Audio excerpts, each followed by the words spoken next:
Assalamualaikum warahmatullahi wabarakatuh. Perkenalkan nama saya Rido Saktiutomo dengan NIM 17016216039 dari Prodi Pendidikan Ekonomi Konsentrasi Pendidikan Akuntansi. Pada video kali ini yaitu saya akan menjelaskan terkait skripsi penelitian saya dengan judul Pengaruh FOMO, Gaya Hidup dan Literasi Keuangan terhadap Pembelian Impulsif pada mahasiswa FEB UNJ. Penelitian kali ini saya dibimbing oleh Ibu Santi Susanti SPD MAK serta Ibu Dr. Anda Sri Zulaihati MSI. Kemudian, hal yang melatar belakangi pada penelitian saya yaitu kemudahan akses pada zaman digital saat ini membantu masyarakat dalam memenuhi kebutuhannya. Dengan adanya kemudahan ini dapat mengatur dan mengawasi pengeluaran sesuai dengan anggaran yang telah mereka tetapkan. Nah, akan tetapi masyarakat tidak mampu membedakan prioritas pengeluarannya antara untuk kebutuhan atau hanya untuk keinginan emosionalnya saja.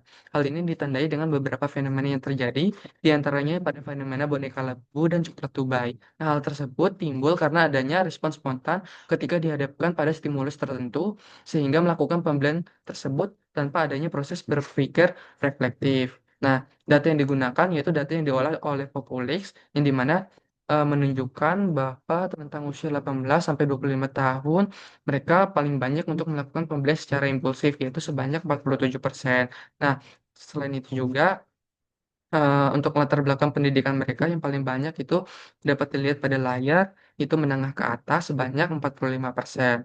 Dan untuk berpenghasilan, itu yang paling banyak yaitu berpenghasilan menengah yaitu sebanyak 40%, itu mereka melakukan pembelian secara impulsif.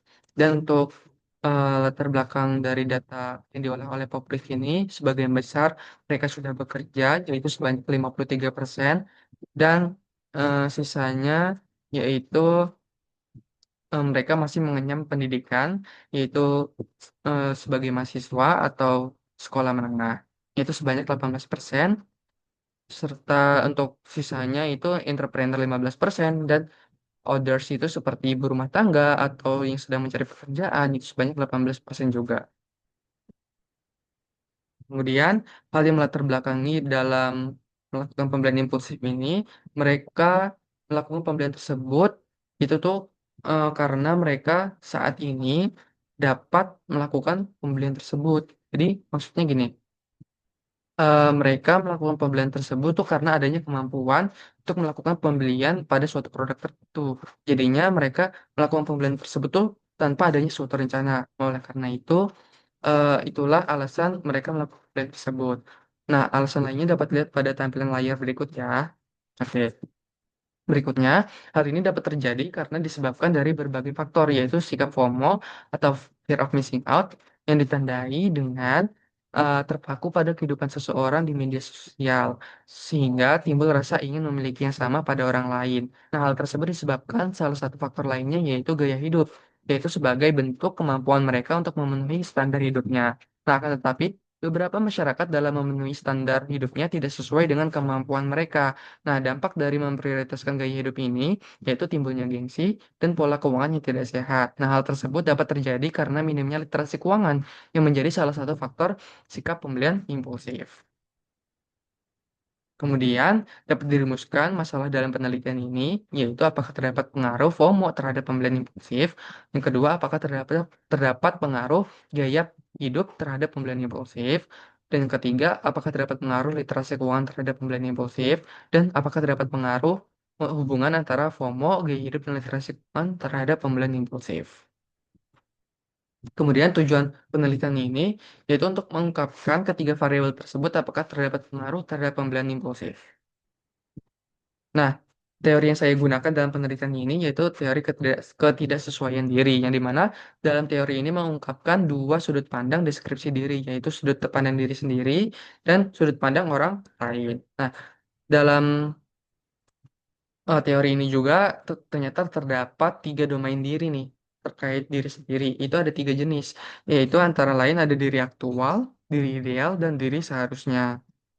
Nah, berdasarkan dari sudut pandang dan tiga domain diri tersebut, dapat direpresentasi keadaan diri menjadi empat jenis, yaitu aktual sendiri dengan ideal sendiri, aktual sendiri dengan ideal orang lain, aktual sendiri dengan seharusnya sendiri, aktual sendiri dengan seharusnya orang lain.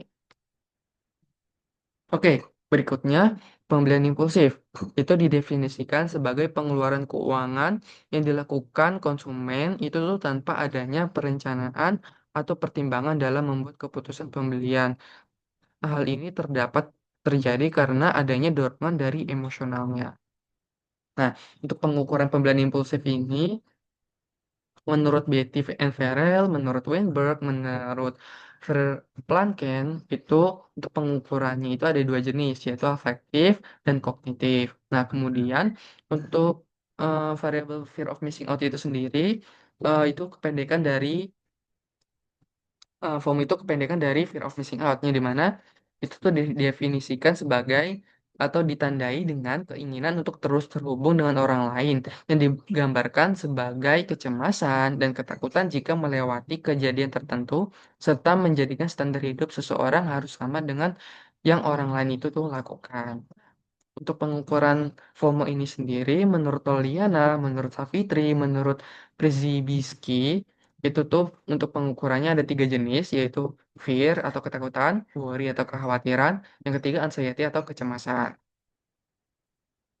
Berikutnya, untuk gaya hidup didefinisikan sebagai pola hidup atau cara hidup yang diidentifikasi pada seseorang dengan menghabiskan waktunya berdasarkan tindakan dan ekspresinya itu sesuai dengan yang diinginkan, seperti beraktivitas atau sesuai dengan minatnya. Nah, menurut Kotler, Armstrong, Mowen and Minor, serta menurut Plummer, indikator dalam pengukuran gaya hidup itu tuh ada tiga jenis, yaitu aktivitas, minat, dan opini. Nah, kemudian untuk literasi keuangan, itu adalah pemahaman dan pengetahuan mengenai keuangan untuk mengelola keputusan untuk mengelola keuangan pribadinya dengan pengambilan keputusan keuangan yang tepat dan perencanaan keuangan yang baik gitu. Nah, untuk literasi keuangan ini menurut Chad and Fold, menurut Pelletier, menurut Raymond, indikator yang digunakan sebagai pengukuran literasi keuangan itu antara lain pengetahuan keuangan, simpanan, pinjaman, investasi, dan keputusan keuangan.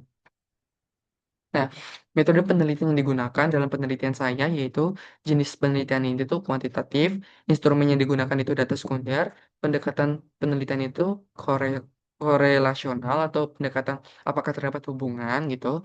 Terus populasinya itu mahasiswa FEB UNJ 2021. Terus pengumpulan datanya itu menggunakan kuesioner melalui Gform, Google Formulir, kemudian di-share atau dibagikan melalui sosial media, yaitu seperti Instagram, WhatsApp, dan lain-lainnya. Kemudian untuk sampelnya itu saya 255 responden, serta analisis datanya yang saya gunakan itu regresi linear berganda. Nah, setelah melakukan pengolahan data terkait instrumen item yang saya gunakan untuk pengukuran variabel-variabel tersebut, eh, pada FOMO itu semua itemnya valid dan terdistribusi reliable. Kemudian untuk gaya hidup sendiri itu terdapat dua item yang tidak valid dan reliable. Kemudian untuk pembelian impulsif ini dia tidak tiga item itu tidak valid, tapi ini tapi dia kalau misalkan dipisahkan terkait item yang di drop atau yang tidak valid ini dia reliable tetap. Kemudian untuk literasi keuangan dia reliable dan semua itemnya itu valid.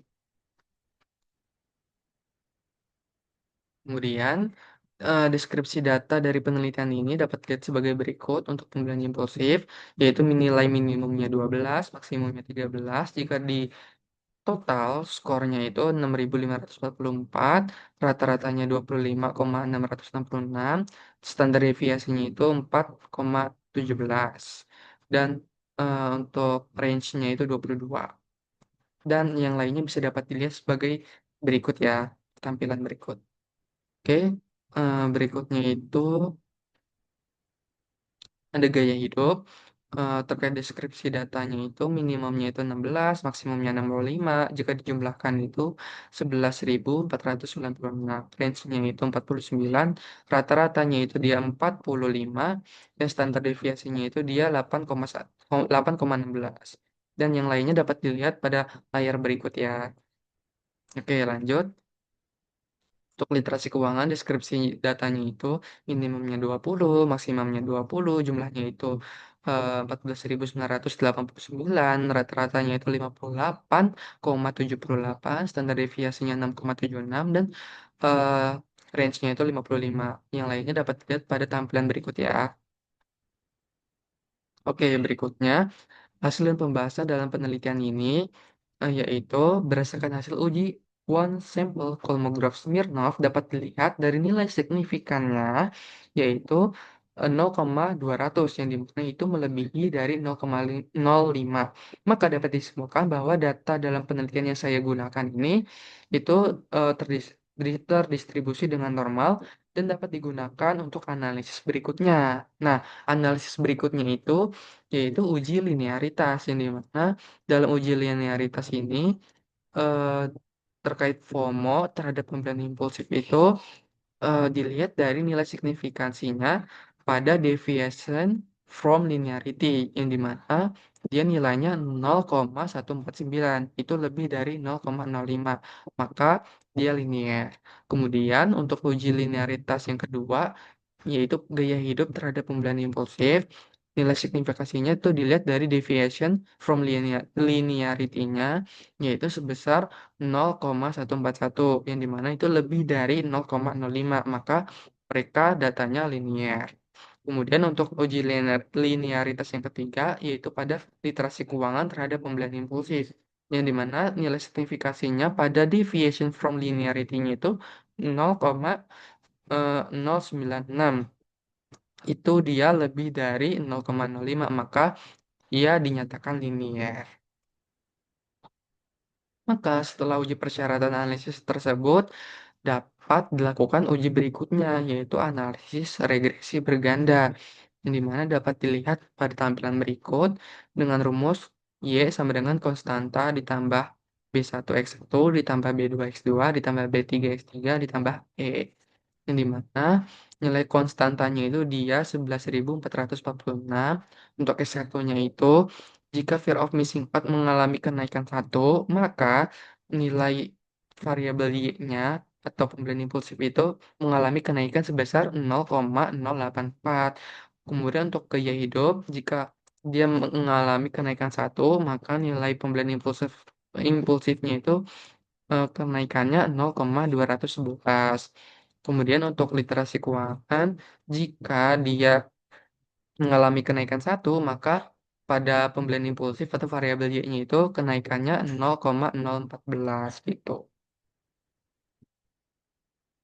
Nah, kemudian berikutnya untuk uji hipotesis parsial atau uji T, yang dimana dapat dilihat pada tampilan berikut, berdasarkan dari hasil uji T, nilai signifikasi FOMO itu kurang dari 0,05 serta T hitungnya ini dia lebih besar daripada T tabel. Kan dapat disimpulkan bahwa X1 punya pengaruh positif dan signifikan terhadap variabel Y.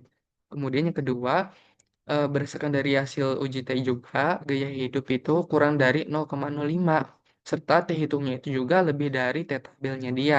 Maka dapat disimpulkan bahwa X2-nya itu mempunyai pengaruh positif dan signifikan terhadap variabel Y. Kemudian yang ketiga, berdasarkan dari hasil uji T, nilai signifikasinya itu dia lebih dari 0,05 serta T hitungnya itu juga kurang dari T tabelnya. Maka dapat disimpulkan bahwa variabel X3 tidak terdapat pengaruh terhadap variabel Y.